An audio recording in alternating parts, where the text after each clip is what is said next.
नमस्कार, मी मनोज भोयर. जय महाराष्ट्रमध्ये आपल्या सर्वांचं स्वागत आहे. जेम विशेषमध्ये ज्या महत्त्वाच्या बातम्यांचा आपण तपशिलात आढावा घेणार आहोत त्या अशा आहेत. मंत्रिमंडळ बैठकीत महत्त्वाचा निर्णय घेतला गेला. महानगरपालिका प्रभाग पद्धतीत बदल करण्यात आला. एक सदस्यीय प्रभाग पद्धतीऐवजी बहुसदस्यीय प्रभाग पद्धत लागू होणार आहे. मुंबई महापालिकेत एक सदस्यीय प्रभाग पद्धत मात्र लागू राहणार आहे. दुसरी महत्त्वाची बातमी आहे, पंतप्रधान नरेंद्र मोदी अमेरिकेच्या दौऱ्यावर गेलेत. अमेरिकेत कोरोना प्रतिबंधात्मक बैठक आहे आणि या बैठकीसाठी नरेंद्र मोदी भारतातून रवाना झाले आहेत. तिसरी बातमी आहे, राज्यसभा पोटनिवडणुकीसाठी अर्ज भरले गेलेत. आणि चौथी अत्यंत चर्चेतली बातमी आहे, महंत नरेंद्र गिरी यांचा संशयास्पद मृत्यू आणि या संदर्भात उत्तर प्रदेश पोलिसांचा तपास. याशिवाय काही पावसाच्या बातम्याही राहणार आहेत, त्याही आपण पाहणार आहोत.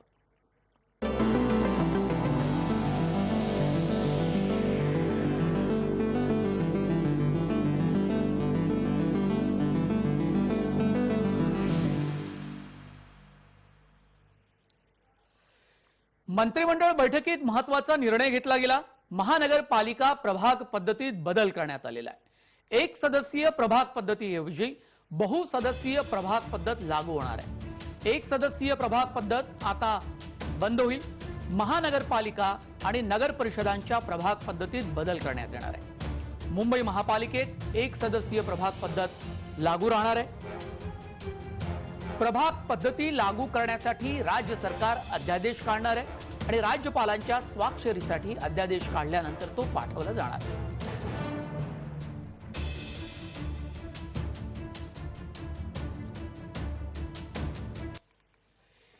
या संदर्भातला आणखी तपशील पाहूया आपण ग्राफिकच्या माध्यमातून. बहुसदस्यीय प्रभागाची तरतूद पुन्हा लागू करण्याचा निर्णय घेण्यात आला.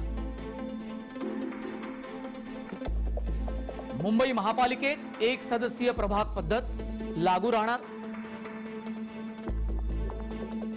1965च्या अधिनियमात सुधारणा केली जाणार आहे. प्रभाग पद्धती लागू करण्यासाठी अध्यादेश काढला जाईल. राज्यपालांच्या स्वाक्षरीसाठी हा अध्यादेश पाठवला जाईल. महानगरपालिका आणि नगर परिषदा नगर पंचायतीमध्ये प्रभाग पद्धतीत बदल केला जात आहे. नागरी समस्यांचं निराकरण करण्यासाठी हा प्रभाग बदल असल्याचं राज्य सरकारनं सांगितलं. पालिकांमध्ये प्रत्येक प्रभागातून जास्तीत जास्त 4 सदस्य संख्या निश्चित करण्यात आलेली आहे. 2 पेक्षा सदस्य संख्या कमी असता कामा नये असंही राज्य सरकारनं मंत्रिमंडळ बैठकीनंतर सांगितलं. सदस्य संख्या निर्धारित करण्यासाठी अधिनियमात सुधारणा केली जाणार आहे.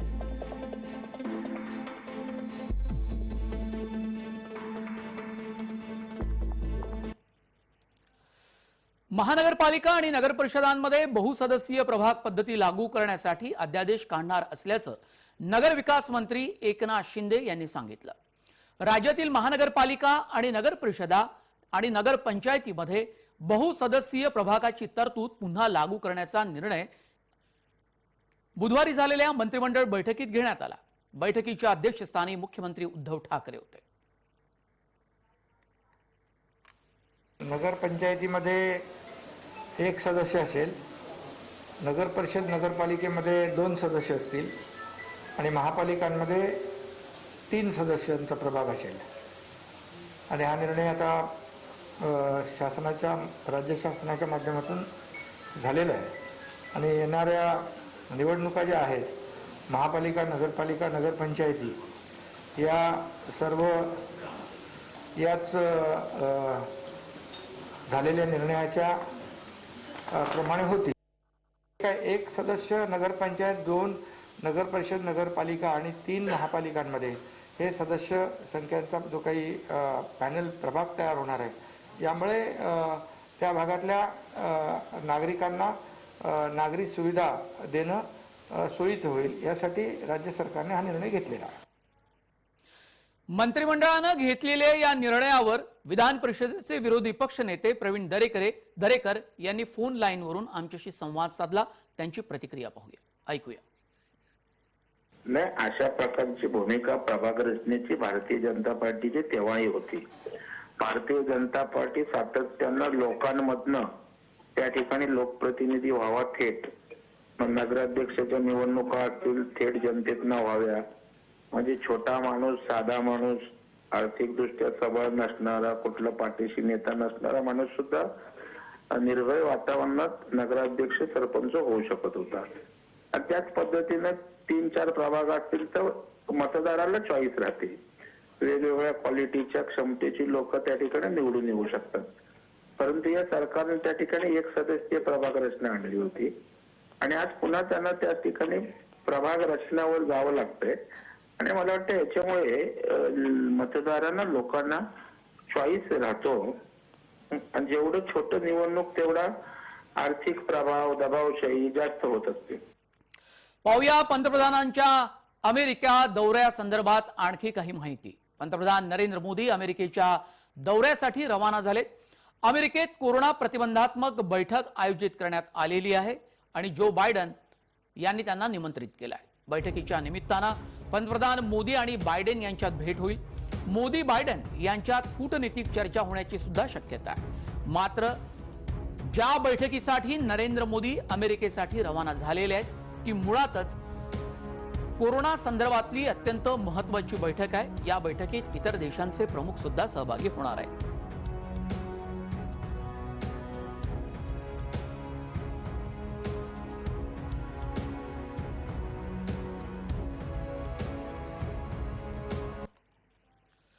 बुधवारी नरेंद्र मोदी अमेरिका दौऱ्यासाठी रवाना झाले आहे. बुधवारी अमेरिकेत कोविड प्रतिबंधक वैश्विक संमेलन आयोजित करण्यात आलेलं आहे.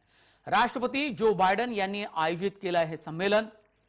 कसा असेल पंतप्रधान नरेंद्र मोदी यांचा अमेरिका दौरा ते ग्राफिकच्या माध्यमातून आपण समजून घेऊया. 23 सप्टेंबरला अमेरिकेच्या मोठ्या कंपनीच्या सीईओ सोबत मोदी चर्चा करतील. अमेरिकेच्या उपराष्ट्राध्यक्षा कमला हॅरिस यांची ते भेट घेतील. ऑस्ट्रेलिया आणि जपानच्या पंतप्रधानांशीही त्यांची भेट 23 सप्टेंबर रोजी निश्चित करण्यात आलेली आहे. 24 सप्टेंबरला अमेरिकेचे राष्ट्राध्यक्ष जो बायडेन यांच्याशी द्विपक्षीय चर्चा आहे. वॉशिंग्टनमध्ये क्वाड देशाच्या बैठकीत मोदी सहभागी होणार आहेत.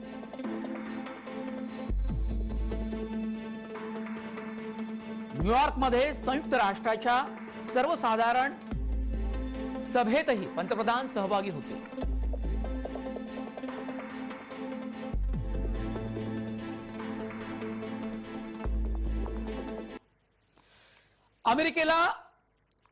अमेरिकेला जाण्यापूर्वी पंतप्रधान नरेंद्र मोदी यांनी भारतरत्न लता मंगेशकर यांना फोनवरून शुभेच्छा दिल्या आहेत. या खरं तर शुभेच्छा वाढदिवसाच्या होत्या. आपका स्वास्थ्य अच्छा रहे, आपका आशीर्वाद हम सभी पर बना रहे, बस यही प्रार्थना. और आपको प्रणाम करने के लिए मैंने अमेरिका जाने से पहले ही आपको फोन कर दिया. आपका फोन आएगा ये सुन के ही मैं बहुत ये हो गई थी. आप जाके कब वापस आएंगे? मेरा आना होगा 28 लेट नाइट और 29 मॉर्निंग, और तब अच्छा। आपका जन्मदिन हो गया होगा. अच्छा अच्छा. जन्मदिन तो क्या मनाएंगे, और बस घर में ही सब लोग. दीदी देखिए, मुझे तो आपका मतलब आशीर्वाद मिले तो अरे बहुत है. आपके आशीर्वाद हम मांगते हैं, आप तो हमसे बड़े हैं. उम्र से बड़ा तो बहुत कुछ लोग होते हैं, पर अपने काम से जो बड़ा होता है उसका आशीर्वाद मिलना बहुत बड़ी चीज होती है. दीदी आप उम्र हमेशा में भी यही बड़ी सोचते हैं और काम में भी बड़ी है, और आपने तो ये जो सिद्धि पाई है जी. ये साधना और तपस्या करके पाई है. कि मैं तो सोचती हूँ कि ये मेरे माता पिता का आशीर्वाद है और सुनने वालों का आशीर्वाद है. मैं कुछ नहीं हूँ. यही आपकी नम्रता जो है, ये हम नई पीढ़ी के सबके लिए एक बहुत बड़ी शिक्षा है, बहुत बड़ा हमारे लिए इंस्पिरेशन है. आखाडा परिषदेचे अध्यक्ष महंत नरेंद्र गिरी यांच्या आत्महत्येवरून आता वेगळी चर्चा सुरू झाली आहे। त्यांचा मृतदेह संदिग्ध अवस्थेत सापडला होता। महंत नरेंद्र गिरी यांच्या निवासस्थानी हा मृतदेह सापडला। त्यांचा मृतदेह पंख्याला लटकून असलेल्या अवस्थेत पाहायला मिळाला। ही आत्महत्या आहे की हत्या असा प्रश्न सुद्धा विचारला जाऊ लागलाय। या ठिकाणी सापडलेल्या सुसाईड नोटवरून हा प्रश्न विचारला जाऊ लागलाय। पोलिसांनी महंत नरेंद्र गिरी यांचा शिष्य आनंद गिरी याला अटक केली आहे। महंत नरेंद्र गिरी यांची आत्महत्या की हत्या हा वाद सुरू असताना आखाडा परिषदेतील संपत्तीचा वाद सुद्धा समोर आलाय। या प्रकरणाला नवं वळण लागलंय। महंत नरेंद्र गिरी यांनी आपल्या सुसाईड नोटमध्ये शिष्य आनंद गिरी हा आपल्याला त्रास देत असल्याचं सांगितलंय। मात्र अटक होण्यापूर्वी आनंद गिरी ने माध्यमाशी बोलताना सांगितलंय की महंत नरेंद्र गिरी यांची ही आत्महत्या नसून ही हत्या आहे। यामध्ये कुणाचा सहभाग आहे याचा खुलासा पोलिसांनी करावा असंही त्यांनी सांगितलं। त्यांच्या मृतदेहाजवळ एक चिठ्ठीही सापडली। या चिठ्ठीत त्यांनी आश्रमाविषयी मृत्यूपत्र लिहिलंय। आपण आत्महत्या करत आहोत आणि एका शिष्यामुळे दुःखी आहोत असं त्यांनी या चिठ्ठीत म्हटलेलं आहे। आखाडा परिषदेचे उपाध्यक्ष देवेंद्र सिंह यांनी सीबीआय चौकशीची मागणी केली। यही प्रेरणा देते थे कि हमने बहुत संघर्ष किए हैं।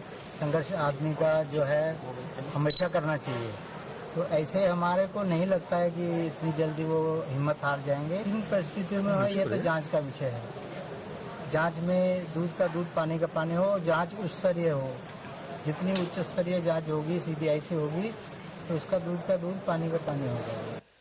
नरेंद्र गिरी यांचे शिष्य आनंद गिरी यांना पोलिसांनी ताब्यात घेतलंय। आनंद गिरी यांना हरिद्वार इथं पोलिसांनी अटक केली आहे। नरेंद्र गिरी यांच्या चिठ्ठीत शिष्य आनंद गिरी यांचं नाव होतं। आनंद गिरी कोण आहेत तेही आपण पाहूया। धष्टपुष्ट बांधा, लांब केस आणि फ्रेंच कट दाढी ठेवणारे योगगुरु आनंद गिरी याचा जन्म 21 ऑगस्ट 1980 रोजी राजस्थानात झाला। वयाच्या 10व्या वर्षीच आनंद गिरी हे नरेंद्र गिरी यांच्या संपर्कात आले। नरेंद्र गिरी त्यांना हरिद्वारला घेऊन गेले। आनंद गिरी आपल्या एका मुलाखतीत सांगतात, मी वयाच्या 10व्या वर्षीच घर सोडून दिलं होतं। यानंतर मी कित्येक वर्ष उत्तराखंडमध्ये राहिलो। नंतर मी प्रयागराजला दाखल झालो। आनंद गिरी यांच्या मते आपल्या पासपोर्टवर त्यांनी आईच्या नावाच्या ठिकाणी हिंदू देवी पार्वती आणि वडिलांच्या नावाच्या ठिकाणी गुरुचं नाव लिहिलंय। त्यांनी ब्रिटन, कॅनडासह जगभरातील अनेक संसद सभागृहांमध्ये भाषणं केली आहेत। योगगुरु म्हणून आपली ओळख सांगणारे आनंद गिरी यांनी अनेक देशांचा प्रवास केलेला आहे। आनंद गिरी यांना सार्वजनिक जीवनात ओळख आणि प्रसिद्धी मिळण्यासाठी प्रयागराज या ठिकाणची महत्त्वाची भूमिका राहिली आहे। आनंद गिरी यांना जवळून ओळखणारे लोक सांगतात की प्रयागराज इथे त्यांना एक रॉकस्टार साधूचा दर्जा मिळालेला आहे। लोक त्यांना छोटे महाराज म्हणून संबोधतात। हँडल सोडून बुलेट चालवणं अशा प्रकारचा स्टंट आनंद गिरी यांनी केलेला आहे। त्यामुळे ते युवा वर्गात विशेष लोकप्रिय होते। यासोबतच एक यूथ आयकॉन, स्टाईल आयकॉन आणि डायनामिक गुरु म्हणूनही त्यांना ओळखलं जात होतं। पण आनंद गिरी यांची मुख्य ओळख नरेंद्र गिरी यांचे शिष्य म्हणूनच जास्त होती।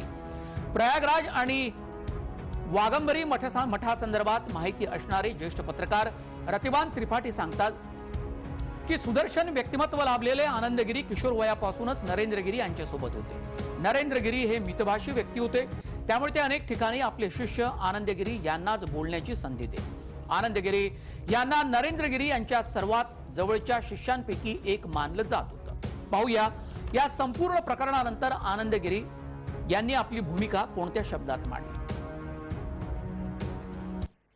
जिन लोगों ने सीधे तौर पे गुरुजी को ब्लैकमेल करके जो पैसा कमाया, उन लोगों की साजिश है और उस साजिश के तहत उनकी हत्या हुई है। उन्हीं की हत्या में जानबूझ करके मेरे नाम का आना ये षड्यंत्र का स्पष्ट रूप है, जिसमें पुलिस के बड़े अधिकारी भी शामिल हो सकते हैं, जिसके अंदर में कुछ जो लड़के वहां के हैं वो भी उसमें शामिल हो सकते हैं। वेळ झाली एका छोट्या ब्रेकची। आपण पाहत रहा माझ्यासोबत जयम विशेष।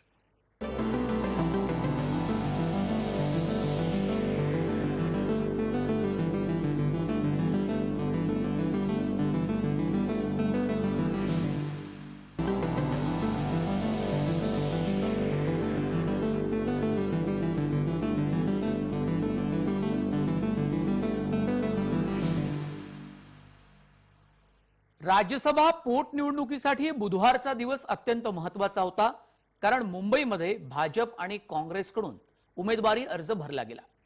राज्यसभा पोटनिवडणुकीसाठी काँग्रेसकडून रजनीताई पाटील यांनी अर्ज भरला। या अगोदरही त्या राज्यसभेच्या खासदार होत्या। राजीव सातव यांच्या निधनानंतर रिक्त झालेल्या जागी रजनी पाटील यांनी बुधवारी अर्ज भरला। विधान भवनात महाराष्ट्र विकास आघाडीच्या प्रमुख नेत्यांच्या उपस्थितीत हा उमेदवारी अर्ज भरला गेला। काँग्रेसचे दिवंगत खासदार राजीव सातव यांच्या निधनानं रिक्त झालेल्या जागेसाठी पोटनिवडणूक घेतली जाणार आहे। रजनी पाटील यांचे राज्यपाल यादीतून नाव वगळण्यात आले। राज्यपाल नियुक्त आमदारांच्या यादीवर आक्षेप घेण्यात आला होता। राज्यपाल नियुक्त व्यक्ती राजकीय नकोत अशी राज्यपालांची भूमिका होती आणि त्यामुळे काँग्रेसकडून हा फेरबदल करण्यात आला।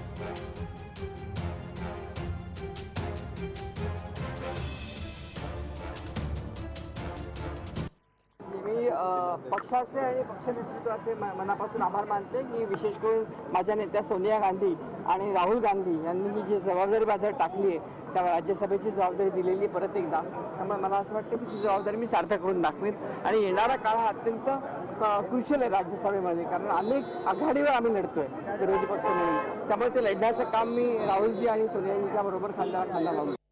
पण महाविकास आघाडी जी आहे ती नक्की या बाबतीमध्ये ही निवडणूक खेळीमेळीच्या किंबहुना बिनविरोध व्हावी यासाठी प्रयत्न करेल। संख्याबळ बनेल, महाविकास आघाडीकडे पूर्ण संख्याबळ आहे। आता आमच्याकडे 170 आहे, महाविकास आघाडीकडे 169 सदस्य आहेत, त्यामुळे महाविकास आघाडीचा विजय निश्चित आहे।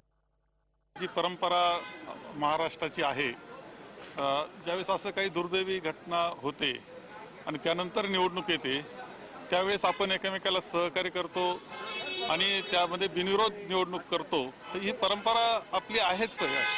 त्यामुळे मला खात्री आहे की विरोधी पक्ष म्हणून जरी त्यांची भूमिका काही असली तरी ते आपल्या परंपरेशी बरोबर राहतील आणि बिनविरोध करतील, त्यासाठी आम्ही विनंती करणार आहोत। राज्यसभा पोटनिवडणुकीसाठी भाजपाकडून संजय उपाध्याय यांनी अर्ज भरलेला आहे। यावेळी भाजपचे प्रदेशाध्यक्ष चंद्रकांत पाटील उपस्थित होते।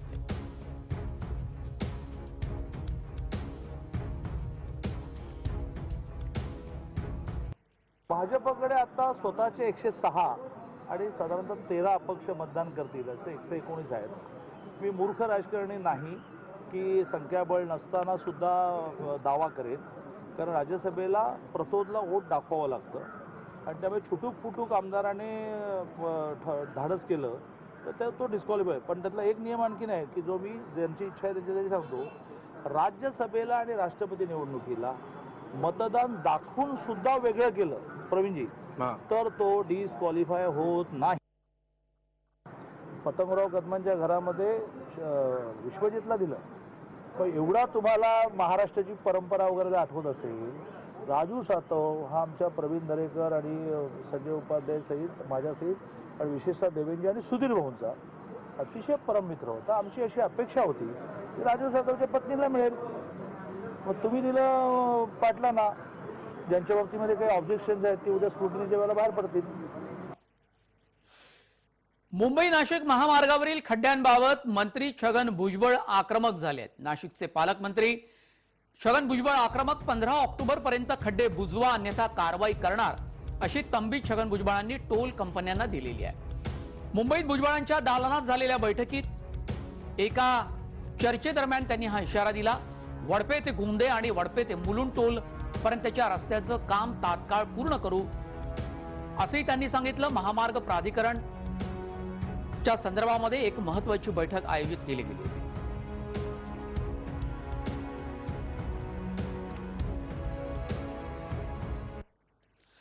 बुधवारी ठाणे ते नाशिक महामार्गावर प्रचंड वाहतूक कोंडी झाली। वाहतूक कोंडी दूर करण्याचा प्रयत्न देखील करण्यात आला।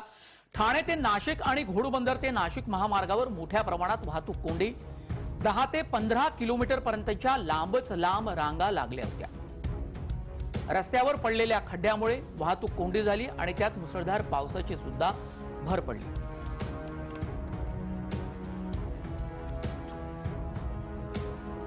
पाहूया नगरविकास मंत्री एकनाथ शिंदे या वाहतूक कोंडी संदर्भात काय म्हणतात आणि त्यानंतर पाहूया निखिल चव्हाण यांनी घेतलेला या सगळ्या परिस्थितीचा आढावा. वाहतूक कोंडी तातडीने सुटली पाहिजे या सूचना दिल्या. त्याचबरोबर ठाणे महापालिका आयुक्त MSRDC आपले MD आणि MMRDAचे आयुक्त यांना सूचना दिलेल्या आहेत की ज्या ठिकाणी त्यांचे जे काही रस्ते असतील, फ्लायओव्हर असतील, युद्ध पातळीवर पावसाळ्यामध्ये खड्डे पडले असतील तर तातडीने त्याची डागडुजी करून ते वाहनधारकांना गैरसोय होणार नाही यासाठी तातडीने ते दुरुस्त करण्याच्या सूचना दिल्यात. ठाणे शहरातून जाणाऱ्या प्रत्येक वाहन चालकाला ठाण्यातील ट्रॅफिकला सामोरे जावं लागतं. त्यातील आपण आता दृश्य पाहत असू तर आपण या उंच इमारतीवरून ही पूर्णपणे दृश्य दाखवतोय. ही संपूर्णपणे दृश्य आहे ते माझेवाडा या विभागामधून घेतलेली. तर या ठिकाणी आपण पाहत असू तर हा सरळ जो रस्ता जात आहे तो भिवंडीच्या दिशेने जात आहे आणि या ठिकाणी संपूर्णपणे जे वाहतूक आहे ती वाहतूक कोंडी झालेली आपल्याला पाहायला मिळत आहे. आपल्या उजव्या साईडनी जर पाहायला गेलो तर उजव्या साईडून मुंबईच्या इथून हा पूर्णपणे रस्ता येतो आणि डावीकडून म्हणजे घोडबंदर या दिशेने हा पूर्णपणे रस्ता येतो. तर याच रस्त्यावरती आणि याच महामार्गावरती पडलेल्या मोठमोठ्या खड्ड्यांमुळे ही संपूर्णपणे वाहतूक कोंडी आहे ती आपल्याला पाहायला मिळते आणि त्याचसोबत या वाहतूक कोंडीचा सामना आहे तो सर्वसामान्य ठाणेकर असतील किंवा सर्वसामान्य प्रवासी असतील त्यांना करायला मिळतोय. कारण या रस्त्यावरती मोठ्या प्रमाणामध्ये जे काही कंटेनर आहेत आणि जे ट्रक आहेत त्या ट्रकचा मोठ्या प्रमाणामध्ये प्रवेश आपल्याला दिसून येत आहे. प्रामुख्याने पाहायला गेलं तर रात्रीच्या सुमारास रात्री 12 ते सकाळी 5 वाजेपर्यंत या जड अवजड वाहनांना रस्त्यावरून प्रवास करण्याची मुभा असते. परंतु जर आपण सकाळची ही दृश्य पाहत असू तर या ठिकाणी सर्रासपणे संपूर्णपणे हे ट्रक असतील, कंटेनर असतील, ह्या संपूर्णपणे यांची पूर्णपणे जी रस्ता व्यापलेले आहे ते आपल्याला दिसून येतं. नक्कीच ठाणेकर असतील त्यांना कुठेतरी या संपूर्णपणे जी ट्रॅफिक आहे त्यांना सामोरे जावं लागत आहे. ठाणेकरांची नक्कीच ही मागणी आहे की अशा प्रकारची जी वाहतूक कोंडी होत आहे त्याला नक्कीच ट्रॅफिक पोलिसांकडून थोड्याफार प्रमाणामध्ये आहे ती ही ट्रॅफिक सुरळीत करून देण्यात यावी. परंतु अशाच ट्रॅफिकचा सामना हा ठाणेकरांना वारंवार सहन करावा लागत आहे. निखिल चव्हाण, जय महाराष्ट्र न्यूज, ठाणे. ई पीक पाहणीत होणार अपारंपरिक पिकांची देखील नोंद हा महत्वाचा निर्णय नागपूरच्या आयुक्त प्राजक्ता लवंगारे यांनी घेतलाय. शेतकऱ्यांकडे स्मार्टफोन नसला तरीही त्यांच्या पिकाची होऊ शकते नोंद. एकाच मोबाईलवर 20 शेतकऱ्यांच्या नोंदी करण्याची सुविधा सुद्धा ई पीक योजनेमध्ये आहे. या पाहणी ऍपमध्ये भाजीपाला पिकांची नोंद होणार आहे. ई पीक पाहणी दरम्यान शेतकऱ्यांना अनेक अडचणींचा सामना करावा लागतोय अशी ओरड सर्वत्र होते आहे. पण शेतकरी आता पाश्चात्य देशांप्रमाणे मोबाईलशी कनेक्ट झालाय. शेतकऱ्यांकडे स्मार्टफोन नसला तरी चालेल, तरीही त्यांच्या पिकांची नोंद होऊ शकेल. कारण एकाच मोबाईलवर 20 शेतकऱ्यांच्या नोंदी करण्याची सुविधा ई पीक पाहणी ऍपमध्ये करण्यात आली आहे. भाजीपाला यासारख्या अपारंपरिक पिकांची नोंद देखील ई पीक पाहणीत होणार आहे.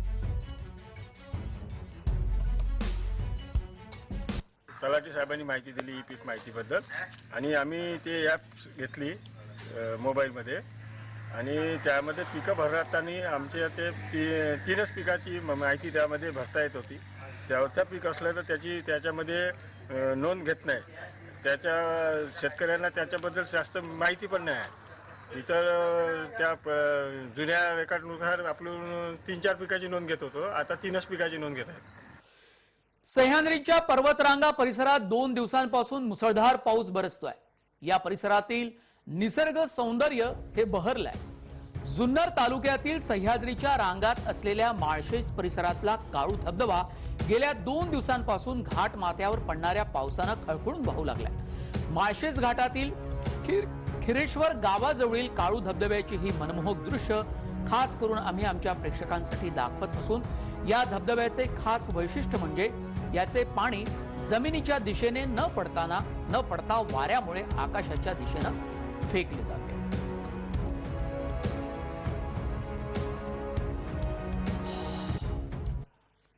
वेळ झाली जेम विशेष मध्ये इथेच थांबण्याची. आपण पाहत रहा जय महाराष्ट्र.